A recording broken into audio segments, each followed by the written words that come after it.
नमस्कार दोस्तों, आप सभी का स्वागत है जोगटा एकेडमी के ऑफिशियल यूट्यूब चैनल पर। जैसे कि आप सभी जानते हैं, जोगटा एकेडमी की तरफ से आप सभी के लिए इकोनॉमिक सर्वे की सीरीज चलाई जा रही है, जिसमें हम इकोनॉमिक सर्वे का डिटेल चैप्टर वाइज डिस्कशन कर रहे हैं। तो इसी श्रृंखला में मैं आज आप सभी के बीच में इंडस्ट्रीज़ जो चैप्टर 9 है उसको डिस्कस करूँगा। वीडियो को शुरू करने से पहले अगेन मैं आपको एक रिमाइंडर देना चाहता हूं कि जोगटा एकेडमी ने रिसेंटली अपने जो आने वाले फाउंडेशनल बैचेस है उनके डेट को अनाउंस किया है। तो शिमला सेंटर में ये बैच 15 मई से शुरू होने वाला है। अगेन बाकी हमारे जो धर्मशाला और चंडीगढ़ के सेंटर में यही बैच 23 मई से शुरू होने वाला है। और इन बैचेस के स्पेशल फीचर्स की बात करें तो यहाँ पर आपको जो स्टडी मटेरियल है हिमाचल प्रदेश का, जो हमारी जोगटा एकेडमी का कंटेंट है वो आपको प्रोवाइड किया जाएगा। यहाँ पर आपको टेस्ट सीरीज के साथ साथ अदर देन हिमाचल प्रदेश जो दूसरा स्टडी मटेरियल होता है वो भी आपको प्रोवाइड किया जाएगा। अगेन इसी के साथ साथ हमारे वीकली टेस्ट जो हमारे होते हैं थ्रू आउट द वीक, जो भी हम स्टडी करते हैं उसका एक वीकली टेस्ट होता है। अगेन टेस्ट पेपर को हम डिस्कस करते हैं और इसमें जो हमारा स्पेशल फोकस होता है वो आंसर राइटिंग एंड ऐसे राइटिंग पर होता है। सो अगर आप इन बैचेस को इन बैचेस के लिए टाइमली इनरोल करते हैं तो आप जो है स्पेशल 10% का जो डिस्काउंट है उसको भी अवेल कर सकते हैं। तो आज हम शुरू करते हैं। हमारा जो चैप्टर है दैट इज़ द इंडस्ट्रीज। देखिए, इंडस्ट्रीज चैप्टर की इंपॉर्टेंस क्या है, इंडस्ट्रीज क्या होता है, थोड़ा सा बैकग्राउंड हम जानते हैं। तो अब इंडस्ट्रीज की बात करें तो industries basically is the secondary sector. एक सेक्टर होता है हमारे पास प्राइमरी सेक्टर, एक सेक्टर होता है हमारे पास टर्शरी सेक्टर। सो किसी भी कंट्री में, किसी भी सोसाइटी में जो कंट्री है या फिर जो सोसाइटी है वो ट्रांसफॉर्म होती है। जैसे जैसे सोसाइटी ट्रांसफॉर्म होती है फ्रॉम एग्रीरियन रूरल सोसाइटी से, जैसे जैसे वो जो है अर्बन और इंडस्ट्रियल सोसाइटीज़ की तरफ ट्रांसफॉर्म होती है तो उनका पूरा का पूरा लाइफस्टाइल या फिर जो एक इकोनॉमिक जो डिपेंडेंसी है वो भी ट्रांसफॉर्म होती है। सो बात करें जैसे हिमाचल प्रदेश की बात करें तो हिमाचल प्रदेश या फिर इंडिया की तरह सबसे पहले हम 50s के दौर में जो हमारी डिपेंडेंसी थी वो एग्रीकल्चर सेक्टर पर थी, प्राइमरी सेक्टर पर थी। और प्रेजेंटली अगर हम बात करें तो हम ट्रांसफॉर्म हो रहे हैं। हमारा जो इकोनॉमिक मेन स्टे है वो ट्रांसफॉर्म हो रहा है। वो एग्रेरियन सेक्टर से हम लगातार सर्विस सेक्टर की तरफ जा रहे हैं या फिर इंडस्ट्रियल सेक्टर की तरफ जा रहे हैं। सो अगर हम बात करें तीनों सेक्टर्स की तो हमारे पास जो सबसे पहला प्राइमरी सेक्टर है या फिर उसके बाद हम सेकेंडरी सेक्टर की बात करें और सबसे लास्ट में हम टर्शरी सेक्टर की बात करें, इन तीनों की अगर हम कंट्रीब्यूशन की बात करें तो ये जो कंट्रीब्यूशन है ये दो पैरामीटर्स पर देखे जाते हैं।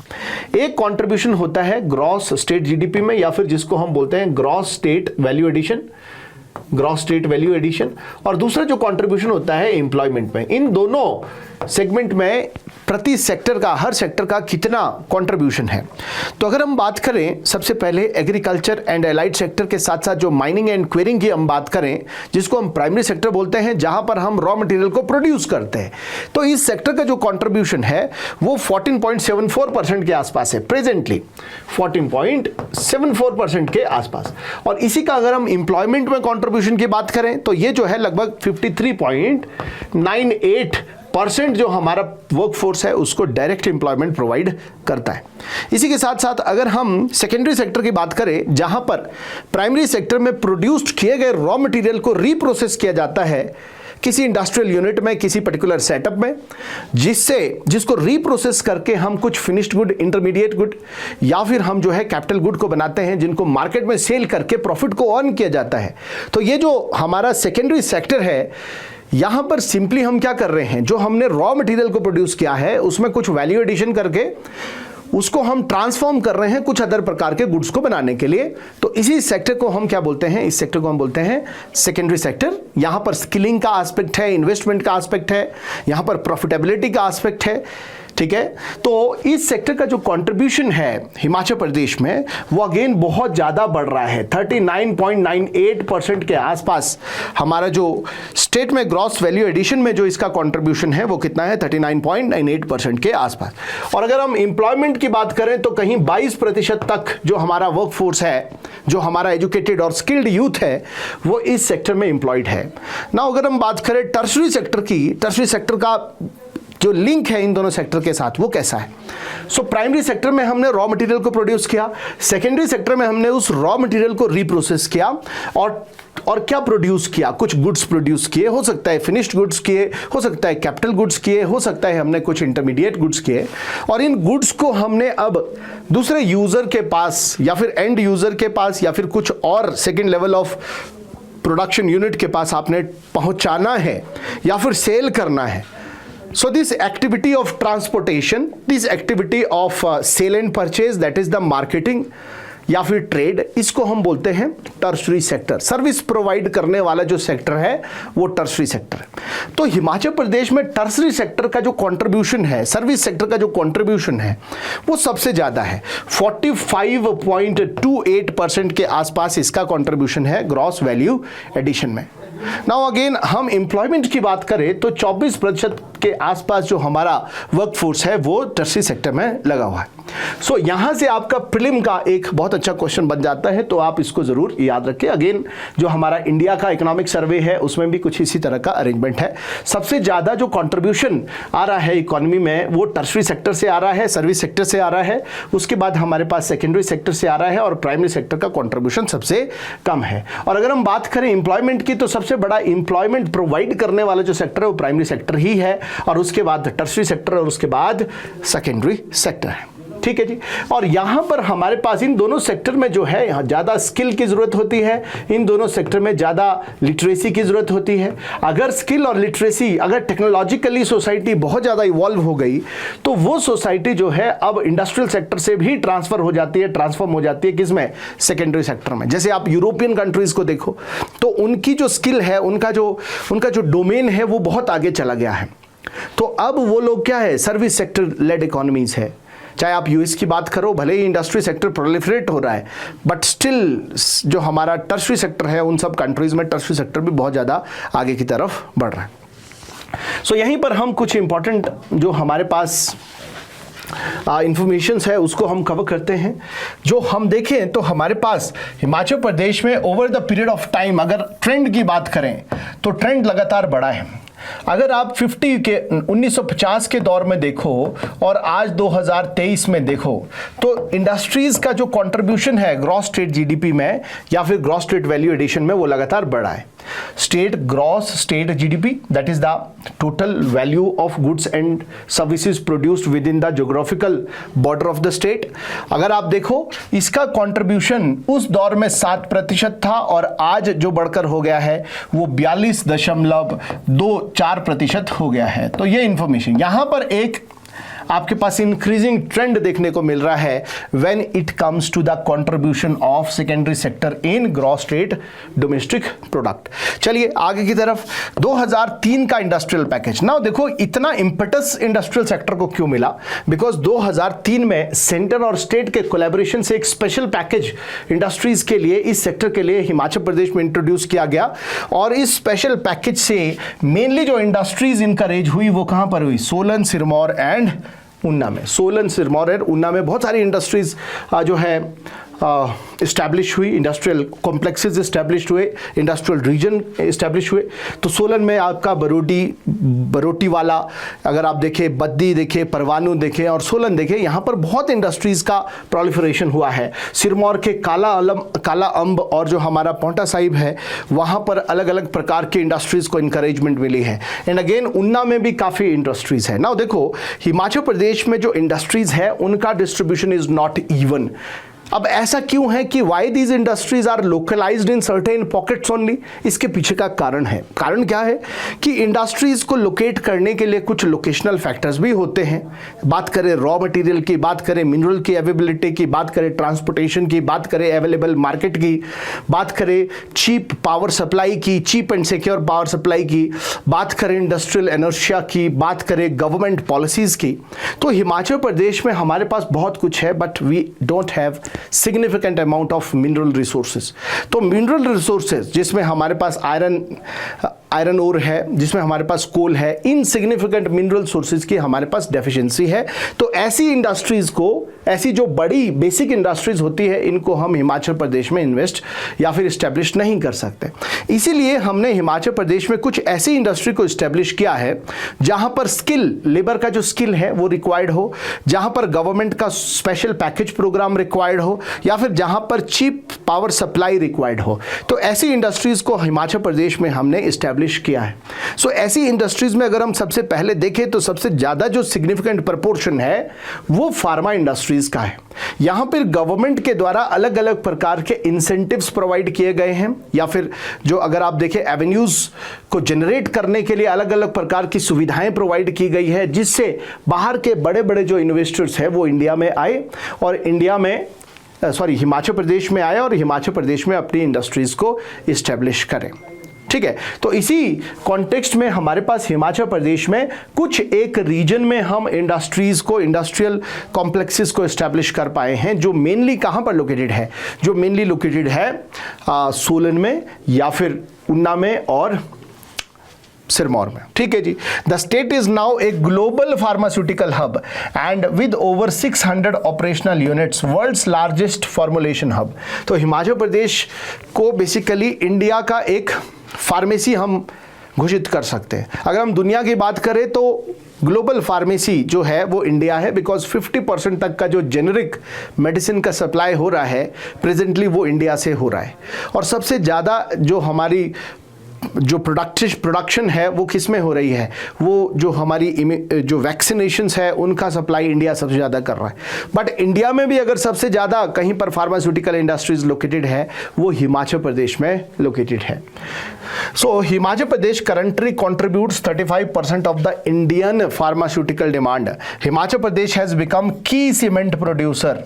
ठीक है जी। तो हिमाचल प्रदेश में जो सीमेंट का प्रोडक्शन भी है वो सबसे ज़्यादा है ना। सीमेंट एक रॉ मटेरियल ओरिएंटेड इंडस्ट्री है कि इसको लोकेट करने के लिए सीमेंट की जो इंडस्ट्रीज है ये सिर्फ रॉ मटेरियल के आसपास ही होती है।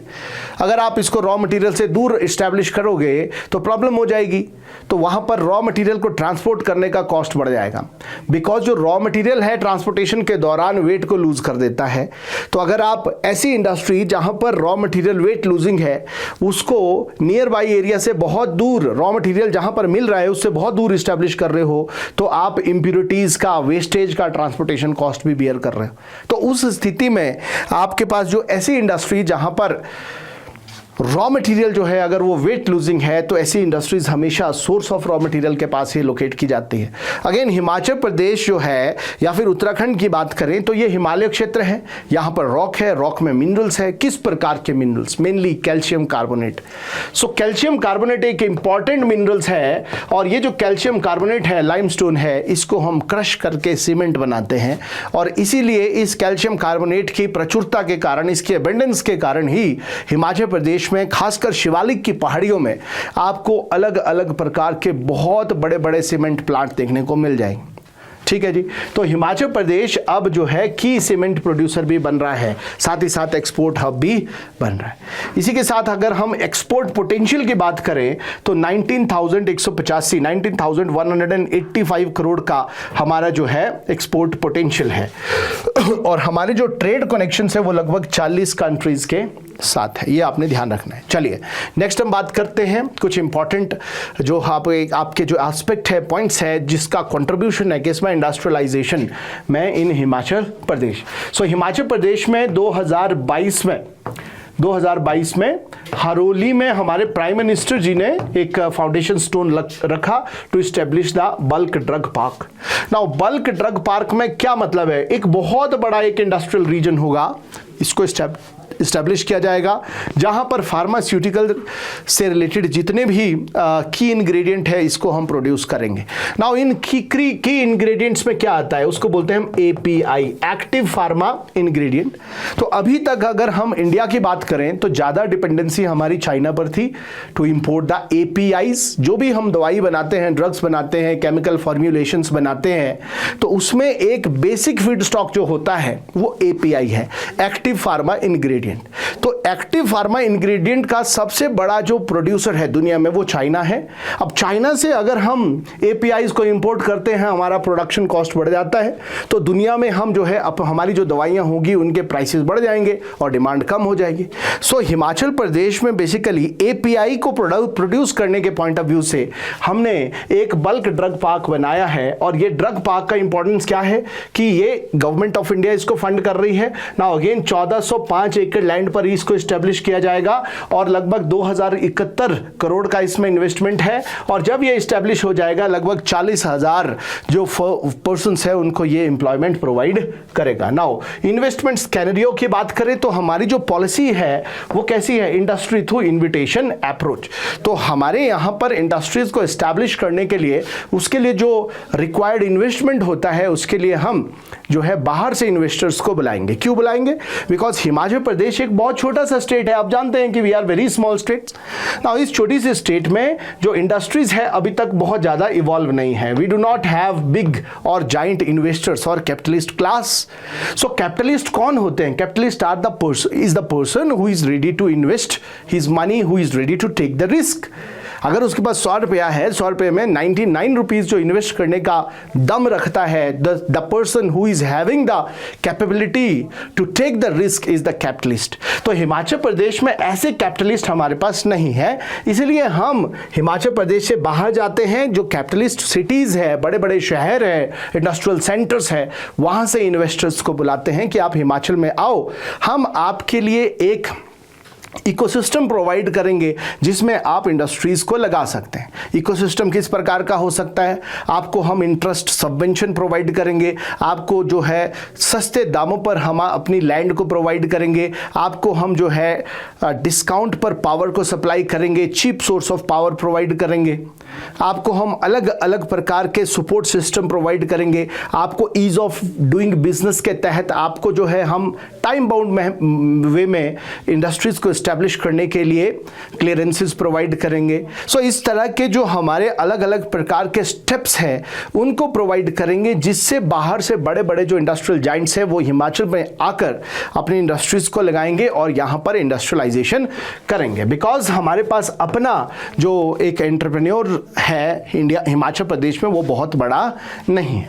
सो इसी के तहत हमारी अप्रोच कैसी है कि industry through the invitation approach. तो इसी के तहत हमारे इंडस्ट्रीज मिनिस्टर के अंडर एक डेलीगेशन गया दुबई और मुंबई, जहां से हमने जो है बहुत सारे एमओसीज को साइन किया, मेमोरेंडम ऑफ कमिटमेंट को, जिनका टोटल वैल्यू है 2500 crore. Again state has approved for 450 industrial project और जिनका टोटल इन्वेस्टमेंट है 9800 करोड़ के 450 इंडस्ट्रियल प्रोजेक्ट को स्टेट गवर्नमेंट ने अप्रूव किया है, जिससे लगभग 30,000 लोगों को एम्प्लॉयमेंट मिलेगी। बात करें कुछ की सेक्टर की, तो की सेक्टर जिनको फोकस किया जा रहा है, green energy, green hydrogen, solar, ethanol, dairy and electric vehicles से रिलेटेड इंडस्ट्रीज को हम हिमाचल प्रदेश में ज्यादा फोकस कर रहे हैं। ठीक है ना। इसी के बाद हम बात करेंगे एक्सपोर्ट्स कैनेरियो की।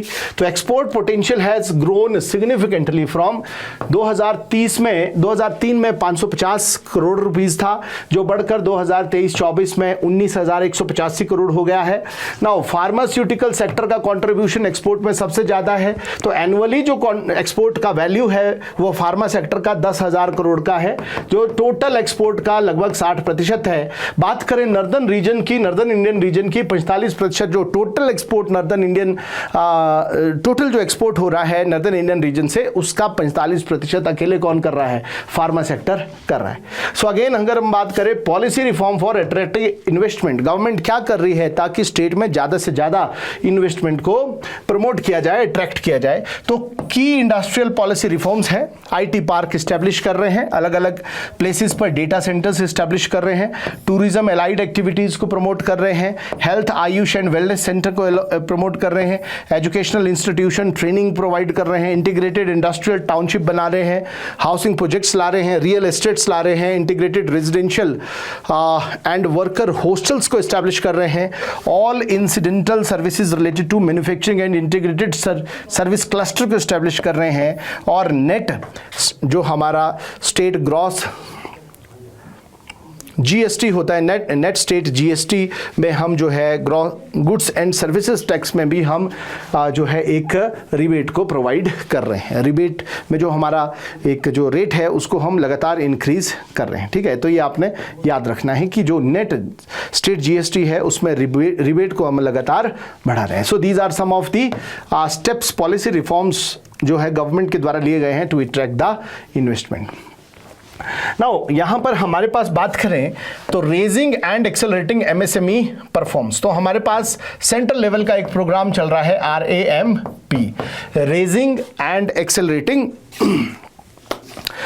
MSME performs. तो लगभग ये जो है ये प्रोग्राम 2022 में लॉन्च किया गया है। नाउ वर्ल्ड बैंक फंडेड ये प्रोग्राम है। तो हिमाचल प्रदेश की बात करें तो एमएसएमई सेक्टर ही ज़्यादा यहाँ पर इस्टेब्लिश्ड है, ज़्यादा जो इंडस्ट्रीज पूरे के पूरे मैन्युफैक्चरिंग सेक्टर में ज़्यादा प्रोपोर्शन एमएसएमई का है, micro small and medium enterprises का है।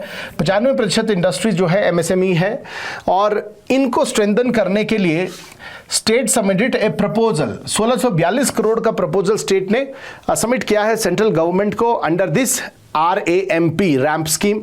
सो ministry of MSME government of India ने 109.34 करोड़ हिमाचल प्रदेश सरकार को सैंक्शन किए हैं to promote the MSMEs ecosystem. Ease of doing business की बात करें, 120 प्लस इंटर डिपार्टमेंट सर्विसेज को जो है हमने इंटीग्रेट किया है सिंगल विंडो पोर्टल में, जहां पर ईज ऑफ डूइंग बिजनेस के पॉइंट ऑफ व्यू से, ताकि जो कंपनीज एस्टेब्लिश हो रही है, जो इन्वेस्टर्स आ रहे हैं, उनको गवर्नमेंट के जो अप्रूवल से रिलेटेड ग्लिचेस होते हैं उसका सामना ना करना पड़े। यहां पर सिंगल विंडो पोर्टल में हमने 120 प्लस इंटर डिपार्टमेंटल सर्विसेज को जो है इंटीग्रेट किया है। Now land bank for industrialisation, government of Himachal Pradesh is committed to establish new industrial areas and estates with essential infrastructure to invest the investors। कहां पर industrial area Bhoranj district Hamirpur में, industrial area नानोवल district Solan में, industrial area सरलूरी district Una में, industrial area बदरोग गुमारवी में बिलासपुर में, industrial area थेड़ा तहसील Baddi district Solan में। सो ये नए industrial large and micro industrial area को हमने नोटिफाई जो है हमने आइडेंटिफाई किया है, और यहाँ पर हम एसेंशियल जो इंडस्ट्रियल एस्टेट्स है उनको, कॉम्प्लेक्सेस है उनको इस्टेब्लिश करेंगे, ठीक है जी। Now additionally the transfer of 1000 bighas of government land at Majoli and Dabowa is in the final approval stage. तो हम जो है 1000 बीघा जो गवर्नमेंट की लैंड है मझोली और दबोटा में, उसको हम ट्रांसफर कर रहे हैं किसको, डिफरेंट इंडस्ट्रीज को, ठीक है जी। So these are some of the area. Now इसी के साथ हम बात करें PM Vishwakarma scheme in Himachal Pradesh. Now Vishwakarma scheme की अगर हम बात करें तो ये जो हमारे पास ये जो स्कीम है, ये स्कीम 2023 में शुरू की गई थी। 2023 में हिमाचल प्रदेश की ये जो सेंट्रली स्पॉन्सर्ड एक स्कीम है, सेंटर की स्कीम है। सो इस स्कीम को हिमाचल प्रदेश में भी इंप्लीमेंट किया जाता है, जा रहा है prime minister Vishwakarma scheme. But scheme किसकी है, गवर्नमेंट ऑफ इंडिया की है, और इसमें बेसिकली हम स्किलिंग सपोर्ट प्रोवाइड करेंगे और फाइनेंशियल असिस्टेंट प्रोवाइड करेंगे आर्टिसन एंड क्राफ्ट्स पीपल्स को, जो घर में अलग अलग प्रकार के आर्टिस्ट जो बैठे हैं, क्राफ्ट्समैन जो बैठे हैं, उनको हम ट्रेनिंग प्रोवाइड करेंगे, और ट्रेनिंग के साथ साथ स्किल प्रोवाइड करेंगे और फाइनेंशियल असिस्टेंस भी प्रोवाइड करेंगे, ताकि वो अपने एक जो अपना एक उनका जो स्टार्टअप है उसको जो है वो शुरू कर पाए। तो यहाँ पर 6000 आर्टिशंस के साथ आर्टिशन और क्राफ्ट्स पीपल को इससे बेनिफिट मिला है। इसके लिए उनको स्किलिंग ट्रेनिंग सर्टिफिकेट के साथ साथ टूल किट भी प्रोवाइड की गई है, जो उन्हें एलिजिबल बनाती है फाइनेंशियल असिस्टेंस के लिए अंडर दिस स्कीम। तो आइडिया क्या है कि इस पीएम विश्वकर्मा स्कीम के तहत हमने कुछ लोगों को जो आर्टिसन है, क्राफ्ट्समैन है, उनको ट्रेनिंग प्रोवाइड करनी है। ट्रेनिंग प्रोवाइड करने के बाद उनको कुछ टूल किट्स देनी है, कुछ एसेंशियल जो आपके टूल्स है वो प्रोवाइड करने हैं, साथ में उनको एक ट्रेनिंग सर्टिफिकेट देना है। तो इन दोनों के आधार पर उनको जो है फाइनेंशियल सपोर्ट या फिर जो एक फाइनेंशियल असिस्टेंस है, वो भी लोन है वो प्रोवाइड किया जाएगा सस्ते दरों पर, जिससे वो अपना एक स्टार्टअप को शुरू कर सकते हैं या फिर अपना कुछ काम शुरू कर सकते हैं। सो एम्प्लॉयमेंट जनरेशन के तहत इसको शुरू किया गया है, या फिर सेल्फ एम्प्लॉयमेंट के तहत ये जो प्रोग्राम है, इस प्रोग्राम को शुरू किया गया है। चलिए तो बात करते हैं next. Himachal Pradesh industrial policies have receive significant recognition. किसमें? We are the best performer among the smaller state in state startup ranking 2023। ये रैंकिंग सेंट्रल गवर्नमेंट का department of industrial policies and internal trade ये इस रैंकिंग को generate करता है, that is the state startup ranking 2023। और इस ranking में स्मॉलर स्टेट जिसमें 1 करोड़ से कम पॉपुलेशन है उन स्टेट्स में हिमाचल प्रदेश बेस्ट परफॉर्मर बना है।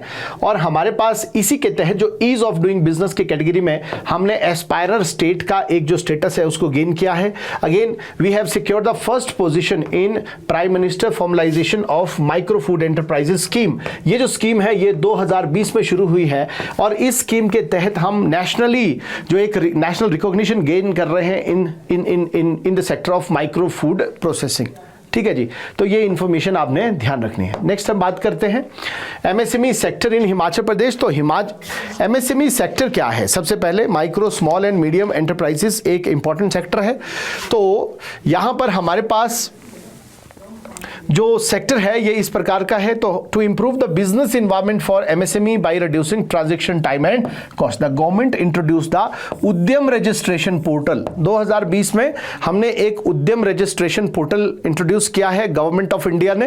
And this registration procedure is entirely online, digital है, पेपरलेस है, ease of doing business is here.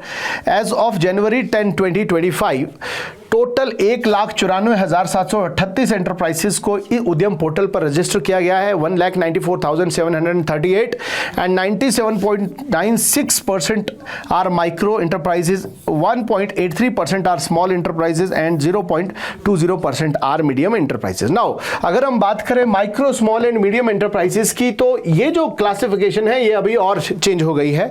तो यहां पर अगर हम बात करें माइक्रो एंटरप्राइजेस की तो यहां पर जो इन्वेस्टमेंट है वो बढ़कर अब जो है 2.5 करोड़ हो गई है, 2.5 CR हो गई है। और अगर हम बात करें टर्नओवर की तो टर्नओवर की लिमिट को बढ़ाकर 10 करोड़ कर दिया गया है, तो इसको आप अपडेट करें।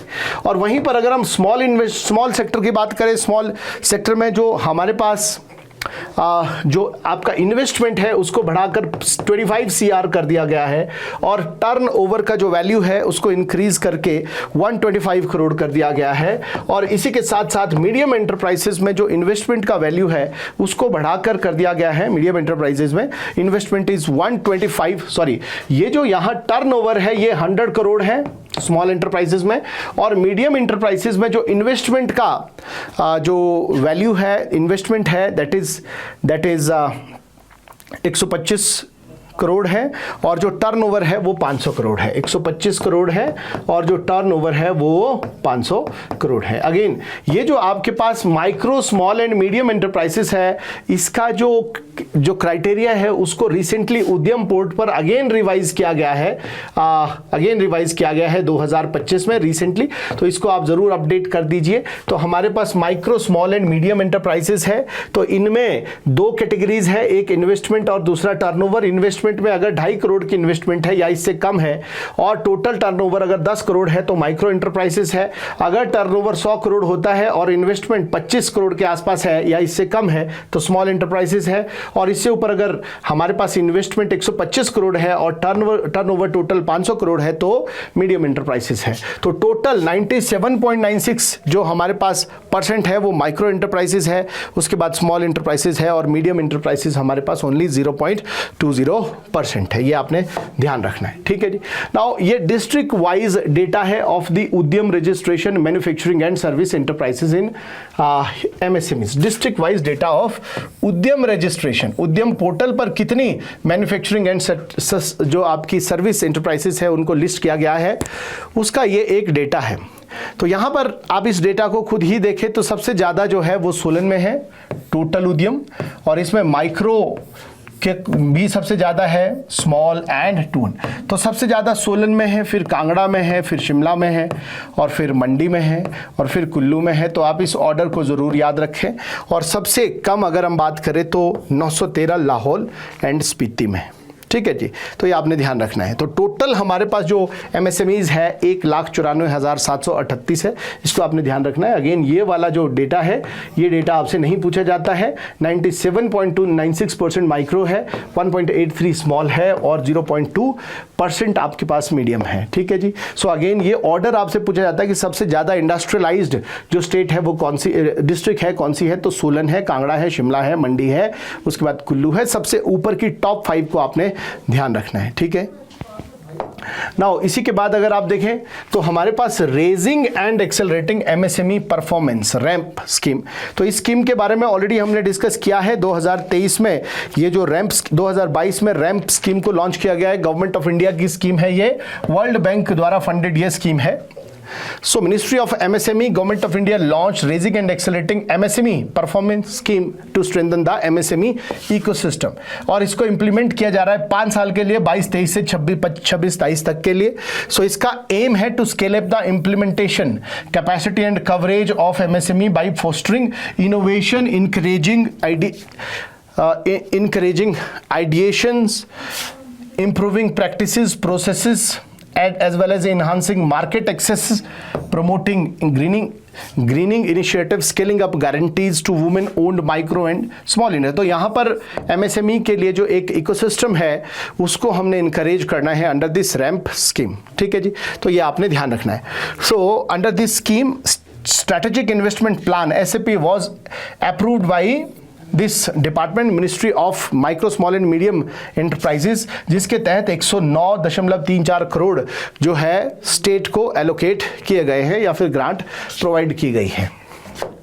इसी के बाद हमारे पास हिमाचल प्रदेश इंडस्ट्रियल पॉलिसी है जो रिसेंटली लॉन्च हुई है 2019 में, to create enabling ecosystem to enhance the scale of economic development and employment opportunities. Again sustainable development के साथ साथ ensure sustainable development and balance growth of industrial and service sector to make Himachal Pradesh one of the preferred destination for investment. तो हिमाचल प्रदेश को investment का hub बनाना ये इस policy का एक इंपॉर्टेंट उद्देश्य है। सो इस पॉलिसी को दिसंबर 2022 से दिसंबर 25 तक हमने फिर एक्सटेंड कर दिया है to provide favourable industrial development environment particularly for MSME। तो MSME पर ज़्यादा फोकस किया जाएगा। Ensure ease of doing business through simplification of law and processes, building new industrial infrastructure, provide reliable cost effective electricity, streamlining the distribution of state provided incentive concessions facilities, ये सब है।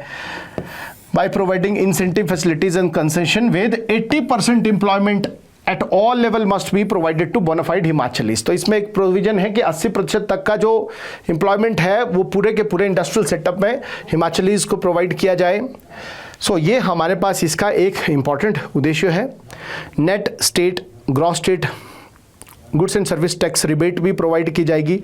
The fixed capital investment limit for net SGST reimbursement excluding steel manufacturing has been increased to maximum 100% of FCI for the period of 7 to 10 years in ABC categories। तो different type की industries है, categories है, उनमें जो आपके पास GST है उसमें rebate करने की बात यहाँ पर की जा रही।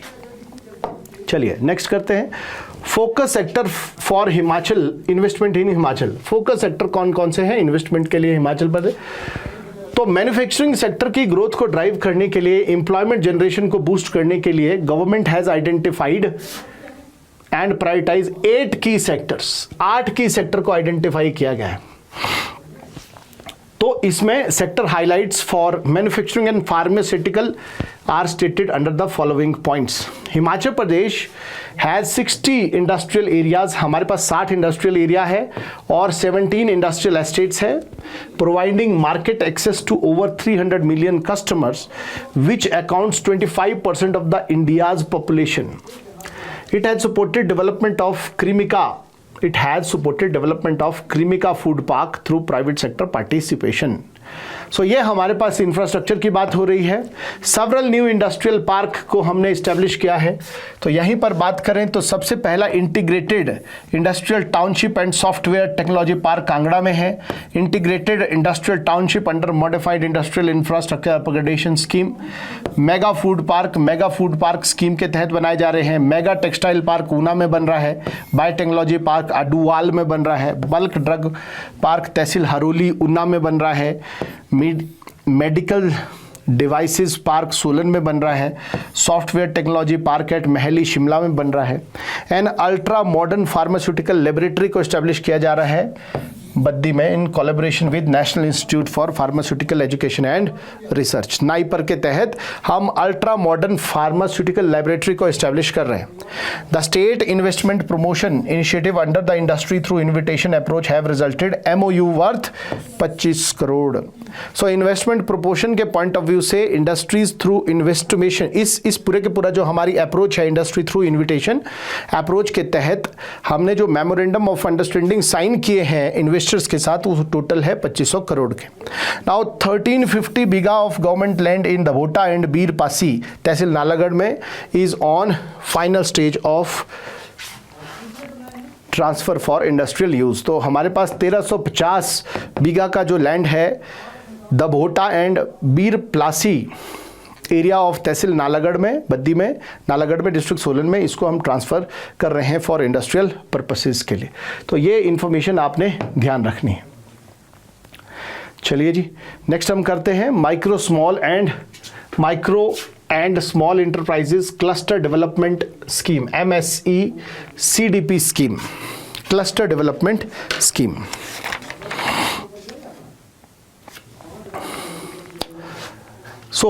ये जो है micro small enterprises cluster development scheme है। It is the ministry of MSME government of India की स्कीम है। Basically 3 infrastructure development cluster have been granted final approval. इसके तहत 3 इंफ्रास्ट्रक्चर डेवलपमेंट क्लस्टर को अप्रूवल मिल चुका है अंडर दिस स्कीम। नाउ यहाँ पर इंडस्ट्रियल एरिया इन खदीन सोलन में बनाया जाएगा। इंडस्ट्रियल एरिया एट जीतपुर बहरी ऊना में बनाया जाएगा। Industrial area phase 1 at Gondpur Sirmaur में बनाया जाएगा। सो इसमें इतना ही इन्फॉर्मेशन दिया गया है तो आप इसको ज़रूर ध्यान रखें।